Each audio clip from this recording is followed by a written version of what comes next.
Assalamualaikum warahmatullahi wabarakatuh. Salam sejahtera bagi kita semua. Om Swastiastu, Namo Buddhaya. Ibu dosen yang saya muliakan, puji syukur kepada Tuhan Yang Maha Esa atas semua nikmatnya. Pada kesempatan kali ini, saya pribadi dapat diberikan kesempatan untuk mempresentasikan dan mendeskripsikan nilai-nilai Pancasila dalam penerapan kehidupan sehari-hari.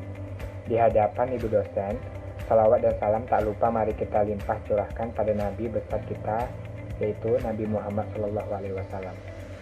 Baiklah, yang saya mulakan. Yang pertama itu ada eksistensi ideologi Pancasila. Pancasila sering digolongkan ke dalam ideologi tengah di antara dua ideologi besar dunia yang paling berpengaruh, sehingga sering disifatkan bukan ini dan bukan itu. Pancasila bukan berpaham komunisme dan bukan pula berpaham kapitalisme. Pancasila pasti tidak berpaham individualisme dan tidak berpaham kolektivitasme. Bahkan bukan berpaham teokrasi dan bukan berpaham sekuler. Dengan kondisi dan eksistensi, posisi pandangan Pancasila seperti inilah yang merepotkan transformasi nilai-nilainya ke dalam kehidupan praktis berbangsa dan bernegara. Dinamika transformasi nilai-nilai Pancasila bagaikan pendulum atau bandul jam yang sering bergerak ke kanan dan ke kiri secara seimbang tanpa pernah berhenti tepat di tengah. Baiklah, yang kedua itu ada transformasi tiga tataran nilai ideologi Pancasila. Nah, ini secara yuridis ketatanegaraan, Pancasila adalah dasar negara NKRI yang dirumuskan dalam pembukaan Undang-Undang Dasar 1945 dan yang kelahirannya ditempa dalam proses perjuangan kebangsaan Indonesia, sehingga perlu dipertahankan dan diaktualisasikan walaupun konstitusinya berubah. Baiklah, yang pertama itu ada nilai dasar, yaitu suatu nilai yang bersifat amat abstrak dan tetap, yang terlepas dari pengaruh perubahan waktu. Nilai dasar merupakan prinsip yang bersifat amat abstrak, bersifat amat umum, tidak terikat oleh tempat dan waktu, dengan kandungan kebenaran yang bagaikan aksioma. Baiklah, yang kedua itu ada nilai instrumental, yaitu suatu nilai yang bersifat kontekstual. Nilai instrumental merupakan penjabaran dari nilai dasar tersebut yang merupakan arahan kinerjanya untuk kurun waktu tertentu dan untuk kondisi tertentu. Nilai instrumental ini dapat dan bahkan harus disesuaikan dengan tuntunan zaman, namun nilai instrumental ini haruslah mengacu pada nilai dasar yang dijabarkannya. Yang ketiga itu ada nilai praksis. Nilai praksis ini yaitu mengandung dalam kenyataan kehidupan sehari-hari berupa cara bagaimana rakyat melaksanakan nilai Pancasila. Nilai praksis terdapat dalam demikian banyak wujud penerapan nilai-nilai Pancasila, baik secara tertulis maupun tidak tertulis, baik oleh cabang eksekutif, legislatif maupun yudikatif, oleh organisasi kekuatan sosial politik, oleh organisasi kemasyarakatan, oleh badan-badan ekonomi, dan juga oleh pimpinan kemasyarakatan. Baiklah, selanjutnya itu ada objektif dan subjektif aktualisasi Pancasila. Aktualisasi Pancasila dapat dibedakan atas dua macam, yaitu aktualisasi Pancasila objektif dan subjektif. Yang pertama itu ada aktualisasi Pancasila yang objektif, yang aktualisasi Pancasila dalam berbagai bidang kehidupan kenegaraan yang meliputi kelembagaan negara, antara lain legislatif, eksekutif, maupun yudikatif. Selain itu juga meliputi bidang-bidang aktualisasi lainnya seperti politik, ekonomi, hukum, terutama dalam penjabaran ke dalam undang-undang, GBHN, pertanahan keamanan, pendidikan maupun bidang kenegaraan lainnya. Yang kedua itu ada aktualisasi Pancasila yang subjektif. Aktualisasi Pancasila subjektif adalah pelaksanaan Pancasila dalam setiap pribadi, perorangan, setiap warga negara, setiap individu, setiap penduduk, setiap pengusaha, dan setiap orang Indonesia dalam aspek moral dalam kaitannya dengan hidup negara dan masyarakat. Aktualisasi Pancasila yang subjektif ini justru lebih penting dari aktualisasi yang objektif, karena aktualisasi subjektif ini merupakan persyaratan keberhasilan aktualisasi yang objektif. Baiklah, yang kedua itu ada penjabaran nilai-nilai moral atau aktualisasi subjektif yang terkandung pada setiap sila dalam Pancasila. Nah, yang pertama itu ada sikap dan perlu menjunjung tinggi nilai ketuhanan, melaksanakan kewajiban pada Tuhan Yang Maha Esa sesuai kepercayaan masing-masing, membina kerjasama dan tolong-menolong dengan pemeluk agama lain sesuai sikon di lingkungan masing-masing, mengembangkan toleransi antara umat beragama menuju kehidupan yang serasi, selaras, dan seimbang, tidak memaksa suatu agama dan kepercayaan terhadap Tuhan Yang Maha Esa kepada orang lain. Yang kedua itu sikap menjunjung tinggi nilai kemanusiaan, memperlakukan manusia sesuai dengan harkat dan martabat sebagai ciptaan Tuhan, mengakui persamaan derajat, hak dan kewajiban tanpa membedakan suku, keturunan, agama, gender, status sosial, dan lain-lain. Mengembangkan sikap saling mencintai sesama manusia, tenggang rasa, dan tidak semena-mena terhadap orang lain. Gemar melakukan kegiatan kemanusiaan.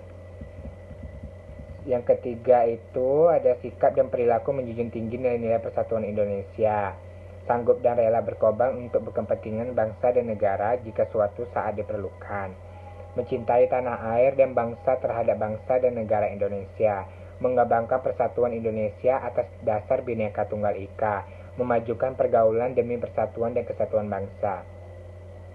Pada sila keempat ini ada sikap dan perilaku menjunjung tinggi nilai-nilai permusyawaratan dan perwakilan, mengutamakan musyawarah mufakat dalam pengambilan keputusan bersama, tidak boleh memaksa kehendak, intimidasi, atau bisa kita bilang memaksa pihak lain berbuat sesuatu, berbuat anarkis atau merusak pada orang lain jika kita tidak sependapat, mengakui bahwa setiap warga negara Indonesia memiliki kedudukan, hak dan kewajiban yang sama, memberikan kepercayaan kepada wakil rakyat yang terpilih untuk melaksanakan musyawarah dan melaksanakan tugasnya dengan sebaik-baiknya.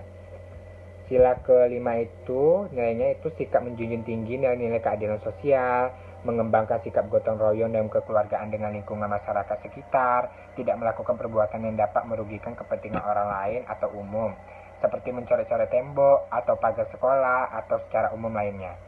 Suka bekerja keras dalam memecahkan atau mencari solusi atas suatu masalah, baik pribadi, masyarakat, bangsa maupun bernegara. Suka melakukan kegiatan dalam rangka mewujudkan kemajuan yang merata dan berkeadilan sosial melalui karya nyata, seperti melatih tenaga produktif untuk terampil dalam sablon, berbengkel, teknologi tepat guna, membuat popok kompos, dan sebagainya. Baiklah, selanjutnya itu ada transformasi era milenial dan revolusi 4.0. Lonjakan perubahan teknologi informasi sangat cepat, bahkan melebihi kecepatan daya pikir manusia kebanyakan. Meskipun kita tahu bahwa manusia sebagai aktor utama yang mempelajari, menggali, mengkaji, menguji, menyimpulkan, pada akhirnya menemukan dan menggunakan atau menerapkan temuan baru yang inovatif dan produktif ini. Dalam hal ini adalah teknologi informasi dan komunikasi, yang pada akhirnya membawa suatu revolusi industri terhadap segala tatanan kehidupan yang sebelumnya dilakukan secara konvensional, kasat mata, lebih banyak perjumpaan fisik, kemudian mentransformasi dan berubah kepada jaringan internet, dunia maya tanpa batas. Bersamaan dengan transformasi revolusi 4.0, lahirlah generasi baru sebagai user dan sekaligus programmer handal dalam memanfaatkan teknologi informasi dan komunikasi dewasa ini. Hampir tidak ada bidang ruang kehidupan manusia dalam berbangsa dan bernegara yang tidak diinvestasikan oleh teknologi informasi dan komunikasi, mulai dari keberadaan komputer sederhana, laptop, HP, dan lain sebagainya, termasuk produk teknologi dan ilmu pengetahuan, lebih banyak bertransformasi melalui jaringan dunia maya. Lalu juga norma-norma, nilai-nilai, sistem sosial, adat istiadat, kearifan lokal atau sosial budaya, ekonomi, politik, ideologi, dan sistem pertahanan keamanan bernegara. Baiklah, yang selanjutnya itu ada transformasi nilai-nilai Pancasila dalam berbagai bidang pembangunan. Yang pertama itu ada bidang politik.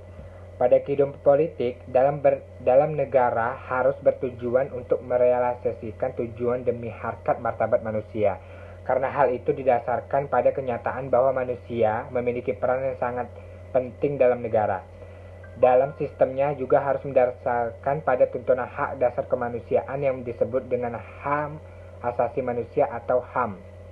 Selanjutnya itu ada bidang ekonomi. Dulu sistem ekonomi dunia menggunakan dua sistem ekonomi dunia ekstrim, yaitu sistem ekonomi kapitalisme dan juga sistem ekonomi sosialis. Tetapi bangsa Indonesia merasa tidak cocok menggunakan dua sistem ekonomi tersebut. Maka bangsa Indonesia mencari sistem ekonomi yang menurut para pendiri cocok untuk diterapkan di Indonesia. Yang ketiga itu ada bidang sosial budaya. Mari kita mengingat perumpamaan tentang sapu lidi. Beberapa lidi yang disatukan kemudian diikat pangkalnya dapat digunakan untuk bersih-bersih daripada hanya sebatang saja. Filosofi di balik perumpamaan ini merupakan dasar berpijak masyarakat yang dibangun dengan nilai persatuan dan kesatuan. Bahkan kemerdekaan Indonesia pun terwujud karena adanya persatuan dan kesatuan bangsa. Yang keempat itu ada bidang hukum. Salah satu tujuan negara Indonesia adalah melindungi segenap bangsa Indonesia dan seluruh tumpah darah Indonesia. Dari tujuan tersebut dapat kita simpulkan bahwa negara Indonesia didirikan untuk melindungi rakyat Indonesia. Sedangkan negara Indonesia itu tidak hanya pemimpin dan pejabat negara saja, tetapi rakyat Indonesia secara keseluruhan. Karena hal itu, maka keamanan merupakan syarat tercapainya kesejahteraan secara warga negara. Dasar-dasar kemanusiaan beradab merupakan basis moralitas pertahanan dan keamanan negara. Dengan demikian, pertahanan dan keamanan negara harus mendasar pada tujuan demi terjaminnya harkat dan martabat manusia. Baiklah, sekian presentasi dari saya. Apabila ada kesalahan kata, saya mohon maaf karena manusia tidak luput dari kesalahan. Sekiranya semuanya mengerti. Wabillahi taufiq wal hidayah. Wassalamualaikum warahmatullahi wabarakatuh. Terima kasih.